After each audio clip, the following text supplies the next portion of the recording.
Hello there, you're now with me, Lorenzo Isaac, for TVS News at 5. It's Tuesday, August 30th. Let's begin with our top story. Many braved the rain in high patriotic spirit in preparation for the National Day on August 31st. Our colleague Adlina Rahman is now in Betong to fill us in on the atmosphere there. Go ahead, Adlina. Thank you, Lorenzo. So I'm currently at Betong, Sarawak right now, where they will host the state-level National Day tomorrow. So as you can see from my surrounding right now, it is currently drizzling, which slows down the process of the preparation. And however, despite the weather, the locals are excited to be a part of the celebration tomorrow. With me now is actually one of the local stall owners who is actually preparing for tomorrow's celebration. Puan, boleh interview sedikit? Okey, boleh kita gambarkan perasaan kita untuk memandangkan Betong untuk dipilih sebagai tuan rumah untuk Hari Kebangsaan esok? Ya, saya sebagai penduduk di Kampung Betong memang rasa amat gembira dan bertuah sekali kerana Betong dipilih untuk tuan rumah sebagai menyambut tahun kemerdekaan untuk 2022. Jadi seperti yang kita tangga kini, ada hujan lebat. Jadi macam ni persediaan kita untuk esok Sakato. Walaupun hari hujan lebat dan angin bertiup, kami memang teruskan persediaan untuk jualan kami hari ini dan kami tidak akan berpatah balik walaupun hujan lebat. Adakah ia disebabkan oleh semangat kebangsaan? Ya, memang semangat kebangsaan yang memang terus untuk berada di dalam hati untuk berjuang semangat kemerdekaan. Terima kasih, Wan.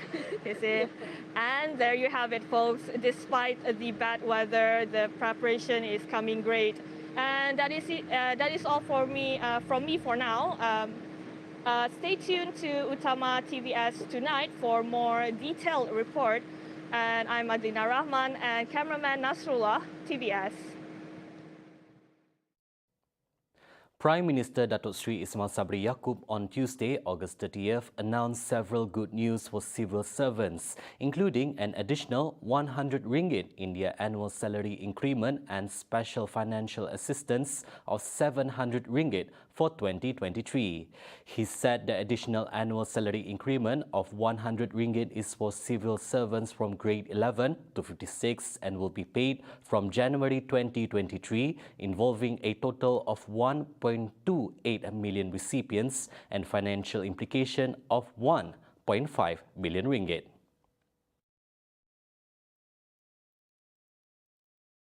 The Prime Minister also announced an additional 5 days of special annual leave, bringing the total to 15 for education service officers who have served for more than 10 years. He said this in a speech at the 18th Civil Service Premier Message Gathering, attended physically by 4,000 civil servants and thousands of others online on Tuesday. At the event, Ismail Sabri also announced an increase in maximum days for the cash award in lieu of leave to 180 days from the current 160 days. Kerajaan telah bersetuju menambahkan kadar tetap 3% semasa yang diterima oleh pegawai yang mencapai gaji maksimum kepada suatu kadar baru dan diseragamkan mengikut grade bagi semua klasifikasi perkhidmatan berkuat kuasa 1 Januari 2022. Jabatan Perkhidmatan Awam akan mengeluarkan pepilih berkaitan bagi menjelaskan secara terperinci tentang perkara ini. He also announced the special financial assistance of RM700 for civil servants in grade 56 and below, as well as RM350 for government pensioners and non-pensionable veterans, which will also be paid in January 2023. Bantuan khas keuangan sebanyak RM700 dibayar kepada 1.3 juta penjawat awam dalam kumpulan grade 56 dan ke bawah, di samping 1 juta pesara kerajaan menikmati bantuan sebanyak RM350. In his message, Ismail Sabri also thanked all civil servants for the service at ensuring the better service deliveries.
Welcome back. The enforcement of amendments to the Employment Act 1955, which will allow employees a shorter working hours, has been postponed to January 1st next year. This was due to the unanimous vote by industries and employers based on several factors. Human Resources Minister Datuk Seri M. Saravanan said that engagement sessions with stakeholders found that industry players, especially employers, needed time for the amendments to come into force because they were still dealing with the issue of shortage of foreign workers and were recovering from the COVID-19 pandemic. For our weekly topic today, we will be joined by Dr. Richard Wee, the President of the Federation of Chinese Association of Sarawak, on his view regarding the matter. Now, Dr. Richard, how would an employer such as yourself welcome such an initiative? Personally, as an employer, actually the reduction from 48 to 45 is really not very significant, you know. So I think in terms of operations and all that, it is not going to create too much of a disruption. But having said that, I think it differs from different industries.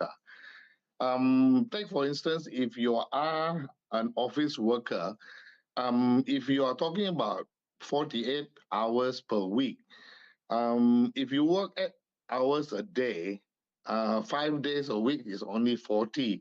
So you actually have another 8 hours for Saturday. So if you work half a day in Saturday, that means you actually will be able to fall within the kind of guideline that is proposed.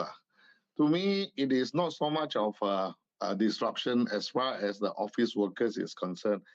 I personally am quite sympathetic with all the other workers from the employees' point of view. I would like them. In fact, in my company, I encourage my staff to take leave, if they can. I do not want them to their leave to be forfeited.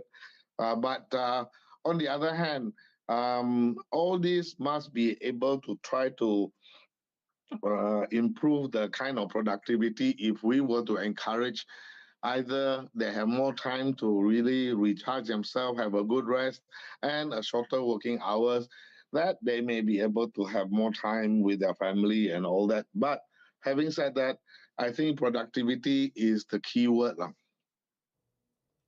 With the amendments allowing employees to work flexible hours, measuring productivity can be challenging.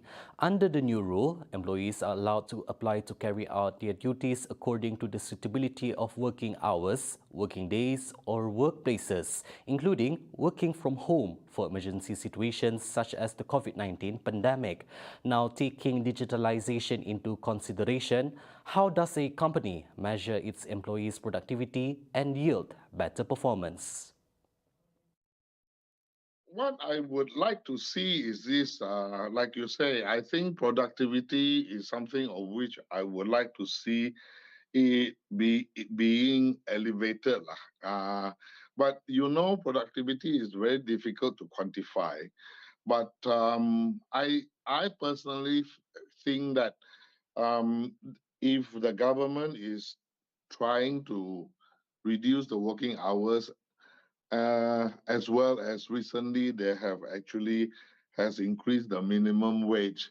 I think as an employee, they should be very happy that they have a rather good year, you know. But from the employer's point of view, they will probably have to make the adjustment and see what would they what can they do to try to ensure that with all this salary minimum wage adjustment as well as the working time being reduced, what are the productivity that they can try to extract from the point of view of the employees? Maybe they would need, like you say, on the improve on their ordering system, on their platform of all the software, and also ensure that all the other ordering system are more systematic through the the computer software and all their packages that they have, and maybe hopefully by so doing able to try to reduce the headcount, you know. Now, according to the Malaysian Trades Union Congress MTUC President Effendi Abdul Ghani, productivity will not be affected despite the reduction in working hours that will be enforced on January 1st next year. In fact, he believes that it will benefit the workers as they can avoid being exhausted. As the Act only allowed for it to be applied to certain sectors, what are the pros and cons that you can predict and define the perks of flexible working hours? It actually, from that point of view, if you actually go on the shorter working hours, in cities like KL and Penang or all the major cities whereby traffic is always a very big problem, hopefully by so doing, if they were to try to reduce the working hours, maybe it will allow them to have more time to be in the without having to go into the office, and hopefully all this can ease the all this unproductive time on the road, you know. But the other areas like us in Kuching, I mean, Kuching, the traffic is getting bad also. But having thought of that, at the end of the day, from the point of view of employees, as long as you are able to achieve what the company's target or objective or the kind of KPI that has been given to you, I think working in the office, the employers should consider a little bit more flexible time. Thank you, Dato' Richard Wee, for the insightful comments. Now, see the world closer with TVS as we bring you the latest news updates both locally and internationally. Just a click away by visiting to our official website at tvstv.my or follow us on our social media platforms. Those were the updates on TVS News at 5. I'm Lorenzo Isaac. Thank you for watching.